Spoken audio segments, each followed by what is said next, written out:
우리를 수요 예배 자리로 부르신 하나님께 감사드립니다. 오늘도 이 예배의 자리에 나오신 우리 사랑의 교회 성도님들을 진심으로 환영하고 축복합니다. 지난주 우리는 로마서 7장 말씀을 통해서 바울 사도의 아주 솔직한 그 고백을 들을 수 있었습니다. 원하는 선은 하지 못하고 원하지 않는 악을 행한다. 오호라, 나는 곤고한 사람이로다. 누가 나를 건져내랴. 성도 여러분, 이 고백은 우리에게 그리 낯설지 않습니다. 믿음으로 살고 싶어서 우리는 결단하지만 또 얼마 가지 못해서 무너질 때가 있기 때문입니다. 기도하려고 했는데 피곤하다는 이유로 그냥 잠들어 버릴 때도 있고, 사랑으로 우리가 말하고 싶었는데 정작 내 입에서 나오는 말들은 날카롭고 상처가 주는 말들이 내 마음과 다르게 그렇게 튀어나오기도 합니다. 그런 하루를 살아가고 나면 밤에 참 마음이 좋지 않습니다. 우리 마음속에서 자꾸 이런 생각이 드는 것입니다. 나는 왜 이것밖에 안 될까? 나 진짜 그리스도인 맞나? 하나님이 나의 이런 모습을 어떻게 보실까? 사랑하는 여러분, 이런 생각이 들 때 우리 마음은 참 무거움을 느끼게 됩니다. 특히 정말 신앙에 대해서 내가 진지하게 살아보려고 애쓸수록 그런 우리의 실수들과 연약함들을 직면할 때 더 괴롭습니다. 왜냐하면 우리 안에 하나님의 뜻대로 살고 싶다라는 그런 마음이 있기 때문인 것입니다. 그러나 현실의 나는 어떻습니까? 여전히 참 약합니다. 바로 그 지점에서 하나님께서 오늘 우리에게 주시는 말씀이 바로 로마서 8장입니다. 로마서 7장이 우리의 인생의 그 곤고함에 대해서 정직하게 보여주었다면, 이제 로마서 8장의 말씀에서는 그 곤고함을 뚫고 들어오는 하나님의 말씀입니다. 1절 말씀에 그러므로 이제 그리스도 예수 안에 있는 자에게는 결코 정죄함이 없나니, 결코 정죄함이 없다. 이 말을 우리가 오해해서는 안 됩니다. 이 말은 너는 완벽해졌다라는 뜻이 아닙니다. 이제는 실수하면 안 된다라는 말도 아닙니다. 오히려 이런 뜻입니다. 나는 너를 죄책감으로 묶어두지 않는다. 나는 너를 두려움 속에 가두지 않는다. 나는 너를 포기하지 않는다. 사랑하는 성도 여러분, 로마서 8장의 말씀은 성령 하나님의 이야기로 가득합니다. 바울 사도가 왜 갑자기 성령에 대해서 이렇게 길게 말씀하고 있는 것일까요? 우리는 로마서 7장에서 내 힘으로는 못한다 라는 것을 배웠습니다. 그렇다면 이제 질문이 생기는 것입니다. 그럼 누구의 힘으로 되는 것입니까? 누구의 힘으로 사는 것입니까? 이렇게 무너지는 나를 누가 붙잡아 주는 것입니까?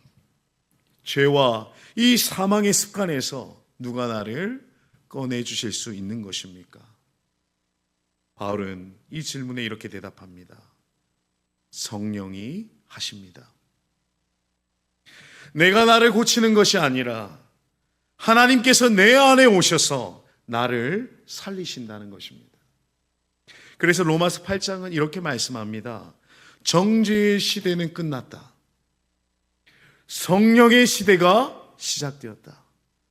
그리고 하나님의 사랑은 어떤 것도 끊을 수가 없다.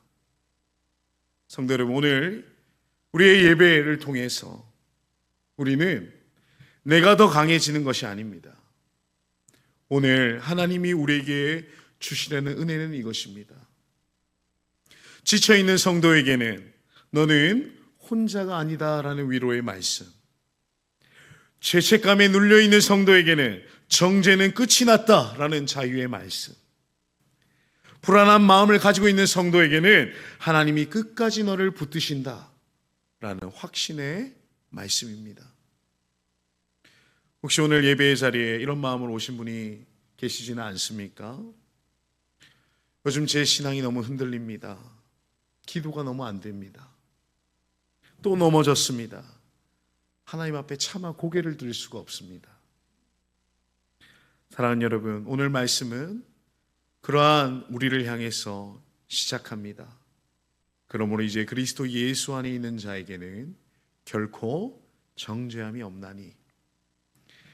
이 이제라는 것은 하나님이 우리의 인생을 새롭게 여시는 문이라는 사실을 믿습니다. 이제 본문으로 들어가서 하나님의 말씀을 살펴보겠습니다. 사랑하는 성도 여러분, 로마서 8장은 이렇게 시작된다 말씀드렸습니다. 그러므로 이제 그리스도 예수 안에 있는 자에게는 결코 정죄함이 없나니. 여기서 바울이 제일 먼저 꺼내는 단어를 보십시오. 그러므로입니다.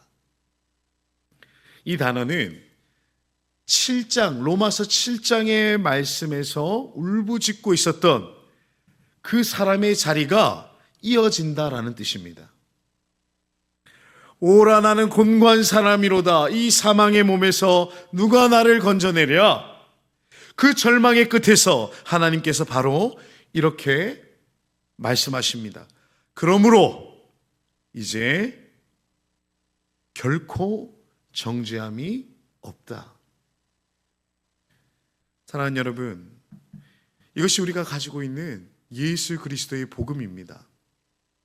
하나님 우리를 정죄의 방에 계속 세워두지 않으십니다. 우리가 넘어졌다고 해서 다 끝났다라고 하시지 않으십니다. 우리가 약하다고 해서 너는 자격이 없다라고 하시지 않으십니다. 오히려 주님은 이제라고 말씀하십니다. 이제는 시대가 바뀌었다. 너의 자리도 바뀌었다.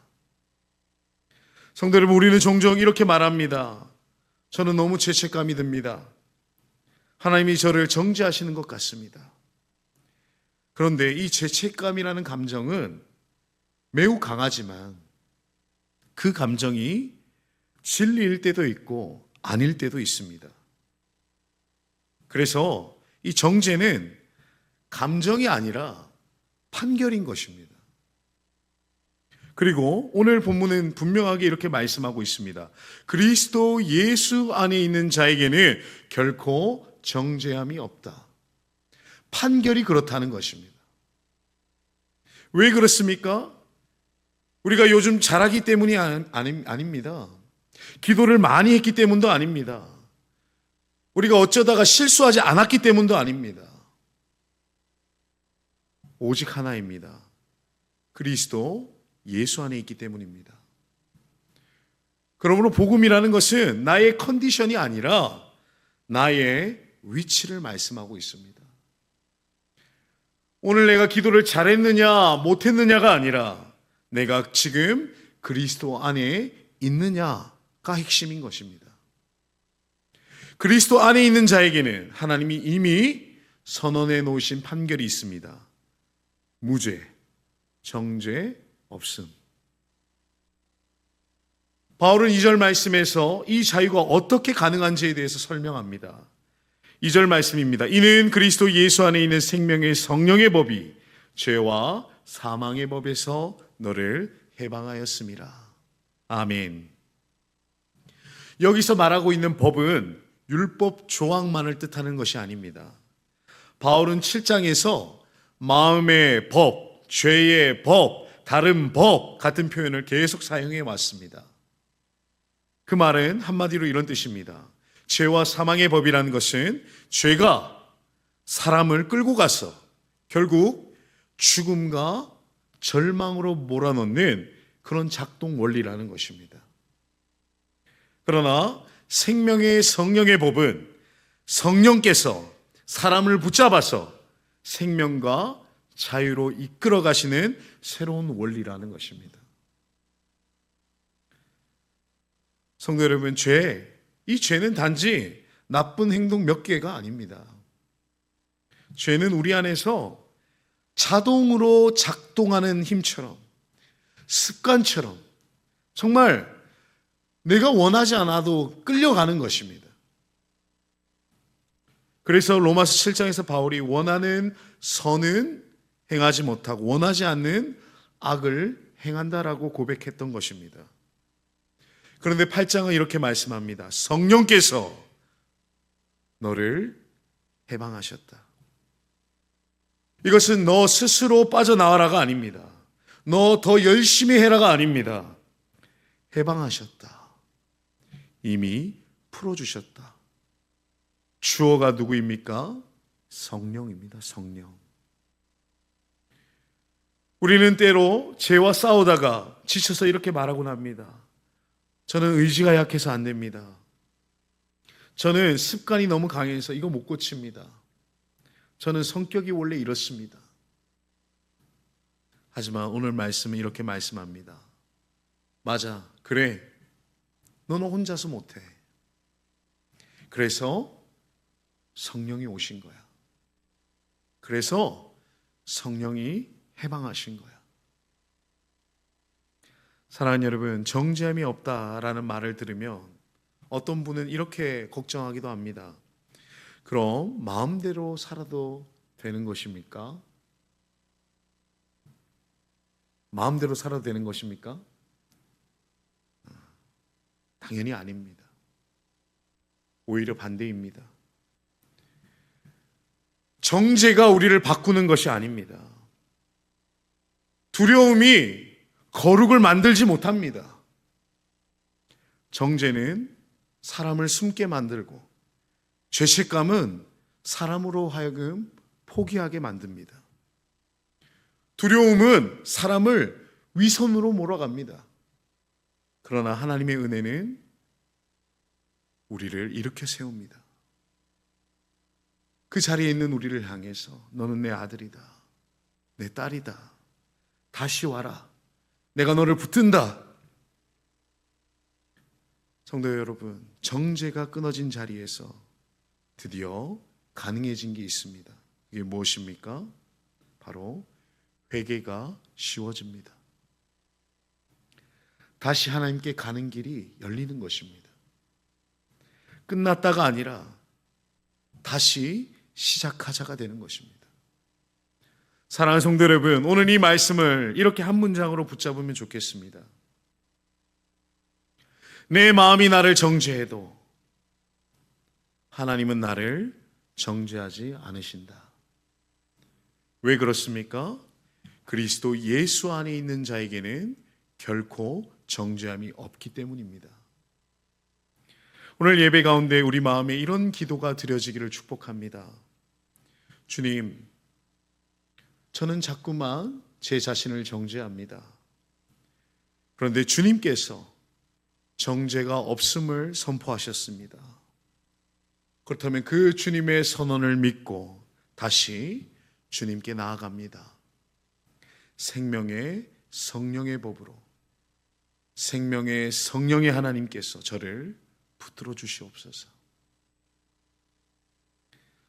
사랑하는 성도 여러분, 정죄가 사라졌다라는 말씀을 들은 우리는 자연스럽게 이런 질문을 하게 됩니다. 그렇다면 이제 어떻게 살아야 할까? 내 안에 연약함은 여전히 있는데 무엇이 달라진 것일까? 바울은 이렇게 설명합니다. 3절 말씀입니다. 율법이 육신으로 말미암아 연약하여 할 수 없는 그것을 하나님은 하시나니 곧 죄로 말미암아 자기 아들을 죄 있는 육신의 모양으로 보내어 육신의 죄를 정하사. 성도 여러분, 여기서 아주 중요한 사실이 나오고 있습니다. 바울은 율법이 나쁘다고 말하지 않습니다. 문제는 율법이 아니라 우리의 육신이라고 말하고 있습니다. 율법은 하나님의 뜻을 보여줍니다. 무엇이 옳고 그른지를 우리에게 알려줍니다. 그러나 율법은 우리를 변화시킬 능력은 없습니다. 마치 이와 같습니다. 병원에서 의사가 당신은 아픕니다 라고 정확히 진단을 합니다. 그러나 그 진단서가 병을 고쳐주지는 않습니다. 마찬가지로 율법은 우리의 죄를 드러냅니다. 그러나 우리의 죄를 제거하지는 못합니다. 그래서 하나님이 하신 일이 있습니다. 하나님은 자기의 아들을 죄 있는 육신의 모양으로 보내어 육신의 죄를 정하사. 사랑하는 여러분, 우리가 못한 것을 누가 하셨습니까? 하나님이 하신 것입니다. 우리가 율법을 이루지 못한 자리에서 우리가 두려움과 공포 속에 그러한 운명 속에 끌려다니는 삶 속에 있는 그 자리에 있을 때 예수님이 오셔서 죄의 권세를 깨뜨리셨습니다. 그리고 그 결과가 무엇입니까? 4절 말씀에 육신을 따르지 않고 그 영을 따라 행하는 우리에게 율법의 요구가 이루어지게 하려 하심이니라. 아멘. 할렐루야. 우리가 율법을 완벽히 지켜서 이루는 것이 아니라 그리스도 안에서 성령으로 살 때 하나님이 이루신다라는 것입니다. 바울은 여기서 우리의 삶을 두 가지의 방향으로 말씀하고 있습니다. 하나는 육신을 따르는 사람, 또 한 사람은 영을 따르는 사람입니다. 5절 말씀에 육신을 따르는 자는 육신의 일을, 영을 따르는 자는 영의 일을 생각하나니. 여기서 핵심 단어는 생각입니다. 생각. 성도 여러분, 삶의 방향은 행동이 일어나기 이전에 반드시 생각에서 시작됩니다. 무엇을 바라보고 있는지, 무엇을 마음에 두고 사는지, 무엇을 마음에 붙들고 있는지가 우리의 삶 전체를 결국 끌고 가는 것입니다. 그래서 바울은 이렇게 말씀합니다. 6절 말씀에 육신의 생각은 사망이요 영의 생각은 생명과 평안이니라. 이것은 종교적 표현이 아닙니다. 우리의 일상 속에서도 실제로 우리가 느끼고 있는 현실입니다. 우리가 육신의 생각에 사로잡히며 어떻습니까? 우리의 삶은 비교와 욕심과 분노와 불안과 두려움이 커집니다. 마음이 점점 메말라갑니다. 하지만 성령의 생각을 우리의 마음에 두면 하나님을 신뢰하는 마음이 생기고 설명할 수가 없는, 전혀 상황이 바뀌지 않았는데 설명할 수 없는 평안이 찾아옵니다. 그러므로 성도 여러분, 평안은 상황이 좋아져서 생기는 것이 아닙니다. 성령께서 나를 다스리실 때 우리의 마음 가운데 맺혀지는 열매임을 믿으시기 바랍니다. 7절 말씀입니다. 육신의 생각은 하나님과 원수가 되나니 이는 하나님의 법에 굴복하지 아니할 뿐 아니라 할 수도 없습니다. 오늘 말씀에 중요한 표현이 있습니다. 할 수도 없습니다. 사랑하는 성도 여러분, 바울은 우리를 비난하려고 이 말씀을 하는 것이 아닙니다. 우리의 현실을 정확하게 짚어주고 있는 것입니다. 육신의 상태에서는 하나님을 기쁘시게 하는 삶이 어렵다가 아니라 불가능하다라고 못 받고 있습니다. 그래서 결론이 나옵니다. 8절 말씀입니다. 육신에 있는 자들은 하나님을 기쁘시게 할 수 없느니라. 성도 여러분, 이 말은 우리를 좌절시키기 위한 말씀이 아닙니다. 오히려 우리로 하여금 자유롭게 하기 위한 말씀입니다. 왜냐하면 더 이상 내 힘으로는 하나님을 기쁘시게 해야 한다라는 무거운 짐을 지지 않아도 되기 때문입니다. 사랑하는 여러분, 하나님을 기쁘시게 하는 삶을 우리 어떤 의지의 근육으로 버티는 삶이 아닙니다. 한번 해보십시오. 되는지. 안 됩니다. 하나님을 기쁘시게 하는 삶은 성령께 의지하는 삶만이 그것을 가능하게 합니다. 오늘 우리 자신에게 이렇게 물어보면 좋겠습니다. 나는 요즘 무엇에 마음을 두고 살고 있습니까? 육신의 생각이 내 마음을 끌고 가고 있지는 않습니까? 아니면 성령 하나님의 생각에 우리의 마음을 열고 그 생각을 따라가고 있습니까? 이처럼 신앙은 완벽한 행동에서 시작되지 않습니다. 마음을 어디에 두느냐에서 시작되는 것입니다. 오늘 이 예배 가운데 우리의 생각이 다시 하나님께로 향하기를 축복합니다.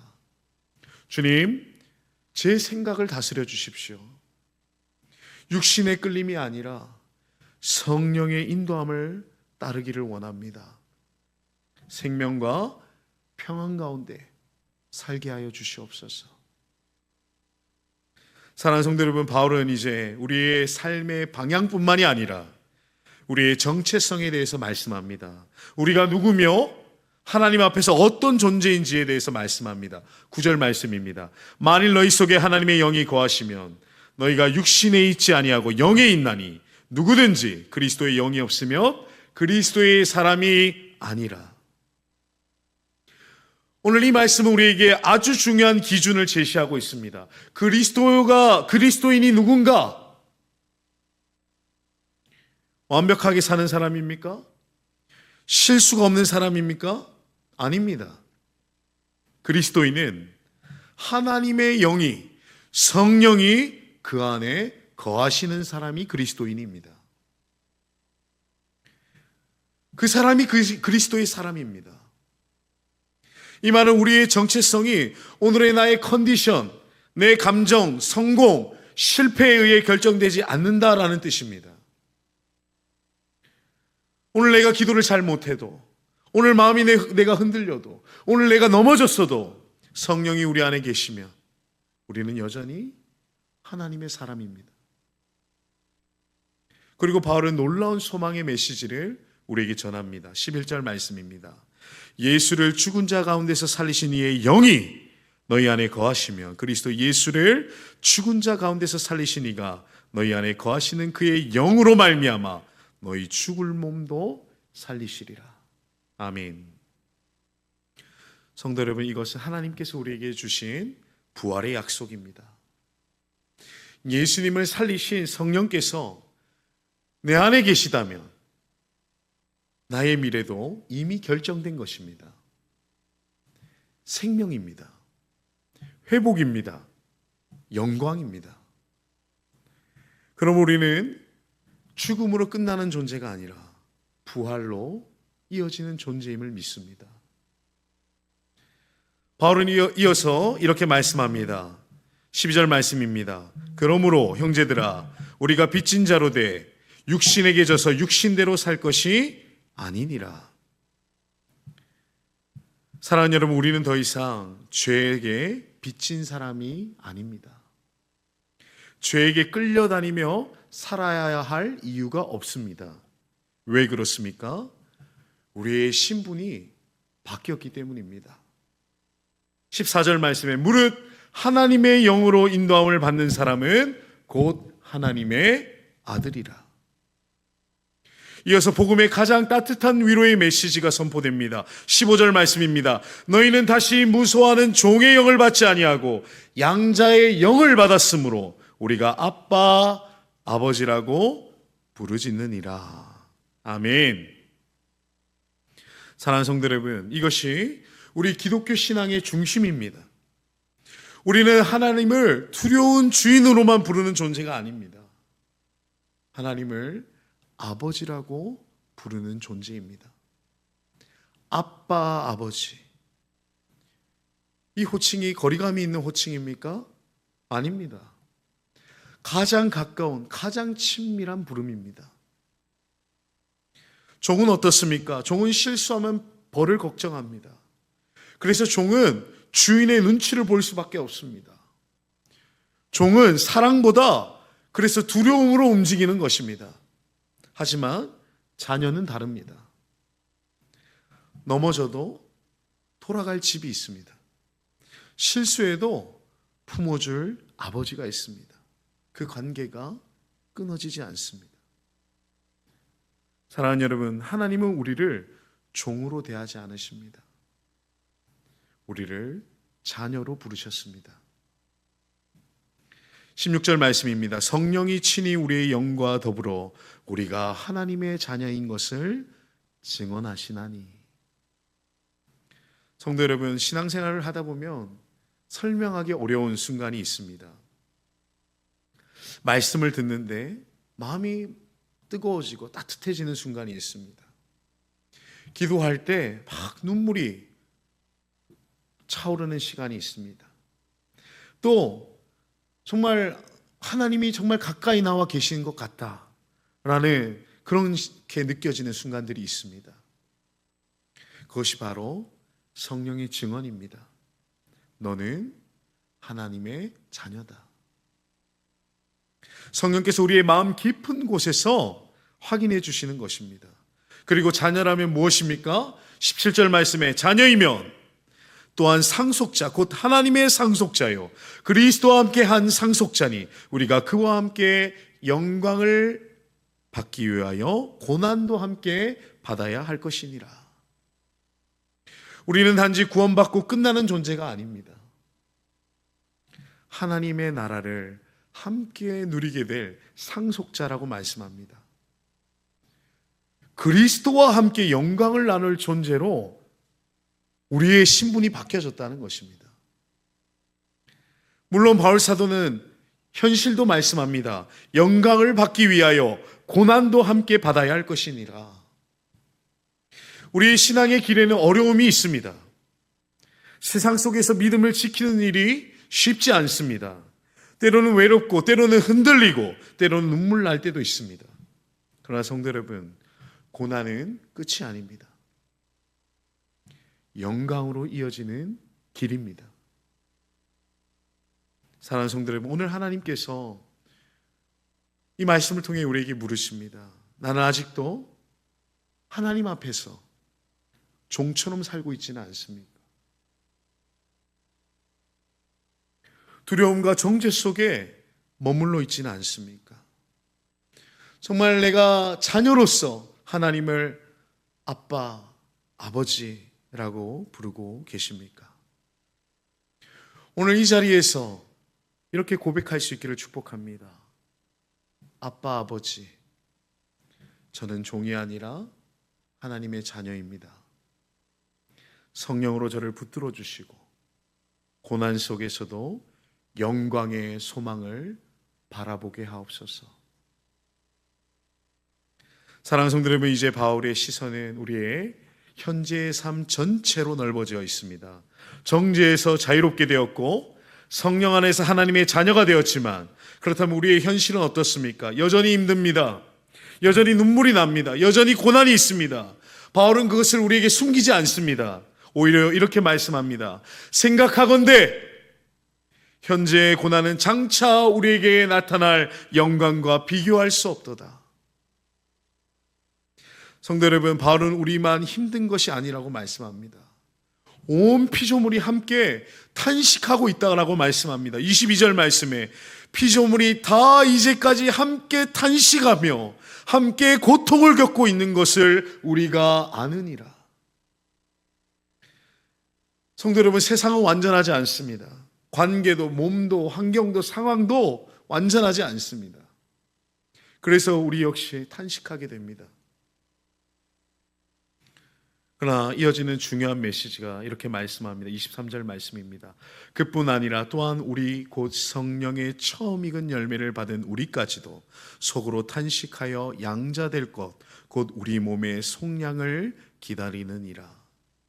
사랑하는 여러분, 탄식한다고 믿음이 없는 것이 아닙니다. 오히려 탄식은 소망이 있기 때문에 나오는 것입니다.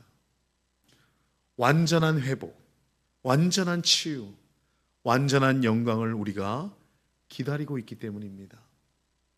그래서 바울은 말씀합니다. 24절 말씀입니다. 우리가 소망으로 구원을 얻었음에 보이는 소망이 소망이 아니니 보는 것을 누가 바라리요.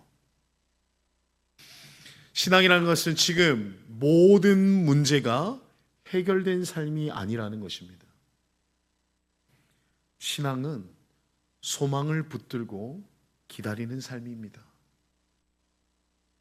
사랑하는 성도 여러분, 우리의 현실에는 또 하나의 어려움이 있습니다.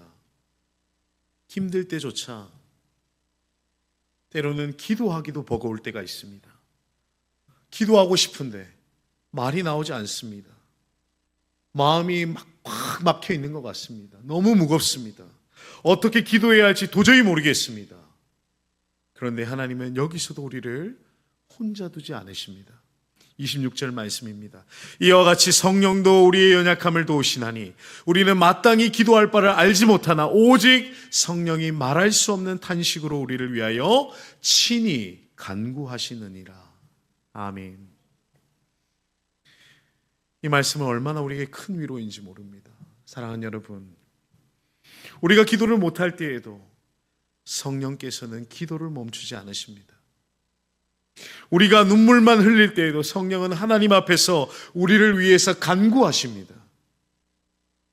우리가 표현하지 못하는 마음까지 하나님은 다 아십니다. 그러므로 신앙은 혼자 버티는 싸움이 아닌 것입니다. 성령께서 우리의 맞은편에서 함께 그 짐을 들어주고 계시다는 것입니다. 그리고 바울은 너무나 유명한 고백을 전합니다. 28절 말씀입니다. 우리가 알거니와 하나님을 사랑하는 자 곧 그의 뜻대로 부르심을 입은 자들에게는 모든 것이 합력하여 선을 이루느니라. 아멘. 성도 여러분, 이 말에 모든 일이 좋아 보인다라는 뜻이 아닙니다. 아픈 일이 좋다라는 말도 아닙니다.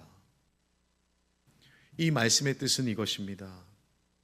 하나님께서 우리의 삶의 전체를 엮어서 결국 구원의 선으로 이끌어 가신다. 그러므로 실패도, 눈물도, 고난도 우리 하나님의 손에서는 낭비되지 않습니다. 왜냐하면 우리의 구원은 우리가 만든 계획이 아니라 하나님의 계획이기 때문입니다. 30절 말씀입니다. 또 미리 정하신 그들을 또한 부르시고 부르신 그들을 또한 의롭다 하시고 의롭다 하신 그들을 또한 영화롭게 하셨느니라. 처음부터 끝까지 우리 하나님이 이루시는 은혜의 이야기인 것입니다. 마침내 바울은 로마서의 가장 장엄한 고백으로 나아갑니다. 31절 말씀에 그런즉 이 일에 대하여 우리가 무슨 말하리요? 만일 하나님이 우리를 위하시면 누가 우리를 대적하리요? 성도 여러분, 하나님이 우리의 편이십니다. 이 사실 하나면 충분한 것입니다. 34절 말씀에 누가 정죄하리요? 죽으실 뿐 아니라 다시 살아나신 이는 그리스도 예수시니 그는 하나님이 우편에 계신 자의 우리를 위하여 간구하시는 자신이라. 예수님이 우리를 정죄하지 않으십니다. 지금도 하나님은 우편에서 우리를 위해서 기도하십니다. 그리고 마지막으로 이렇게 선언합니다. 누가 우리를 그리스도의 사랑에서 끊으리요? 바울은 가능한 모든 상황을 다 나열하고 있습니다. 환난, 곤고, 박해, 기근, 위험, 죽음, 어떤 권세, 어떤 미래, 어떤 피조물, 그리고 결론을 내립니다. 다른 어떤 피조물이라도 우리를 우리 주 그리스도 예수 안에 있는 하나님의 사랑에서 끊을 수 없느니라. 아멘. 사랑하는 성도 여러분, 이것이 복음의 절정입니다. 우리의 구원은 우리의 힘으로 유지되는 것이 아닙니다.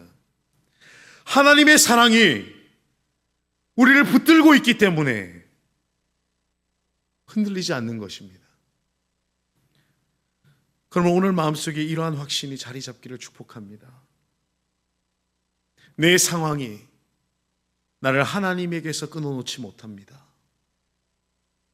내 실패가 하나님의 사랑을 끝내지 못합니다. 내 연약함이 하나님의 그 구원하심을 무너뜨리지 못합니다. 왜 그렇습니까? 하나님이 나를 붙들고 계시기 때문입니다. 오늘 우리의 고백이 한 문장이 되기를 바랍니다. 주님, 어떤 상황 속에서도 저를 향한 하나님의 사랑이 끊어지지 않음을 믿습니다. 그 사랑 안에서 오늘도 살아가겠습니다. 말씀을 맺겠습니다. 사랑하는 성도 여러분, 오늘 우리는 로마서 8장의 긴 말씀을 함께 걸어왔습니다. 로마서 7장에서는 곤고한 사람의 자리에서 시작했던 우리의 마음이 오늘 말씀을 지나며 어디까지 왔는지 돌아보십시오. 처음에는 이렇게 들었습니다. 결코 정죄함이 없다. 우리를 짓누르고 있던 죄책감의 사슬이 끊어졌습니다. 그리고 배웠습니다. 내 힘이 아니라 성령으로 산다. 율법이 못한 것을 하나님이 이루셨고 우리의 삶의 방향을 성령께 맡기는 길이 열렸습니다. 그리고 우리는 또 깨달았습니다. 우리는 종이 아니라 하나님의 자녀이다. 두려움 속에 서 있는 존재가 아니라 아빠, 아버지라 부를 수 있는 하나님의 가족인 것입니다. 그리고 마침내 들었습니다. 어떤 것도 하나님의 사랑에서 끊을 수 없다. 고난도, 실패도, 연약함도 하나님의 사랑을 끊어내지 못합니다.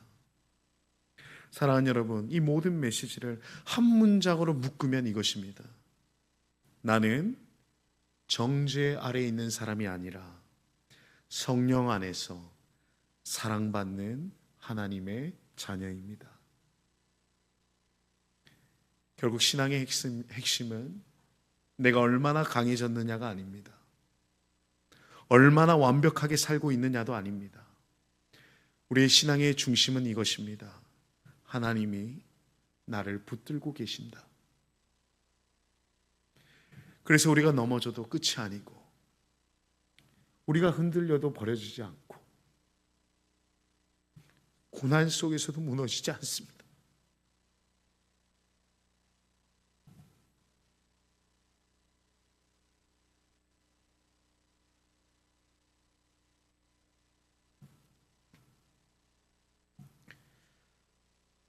성도 여러분, 혹시 오늘 예배 자리에서 또 때로는 우리의 삶의 자리에서 이런 마음이 들 때가 있습니다.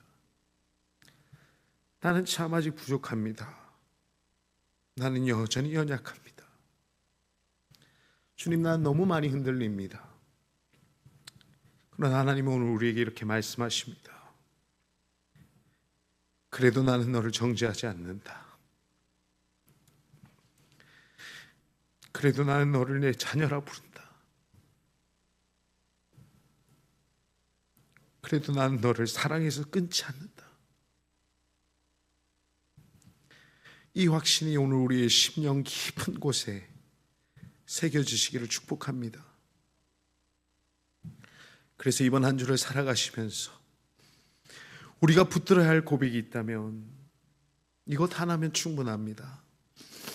나는 혼자가 아닙니다. 성령께서 함께 하십니다. 하나님의 사랑이 나를 붙들고 있습니다.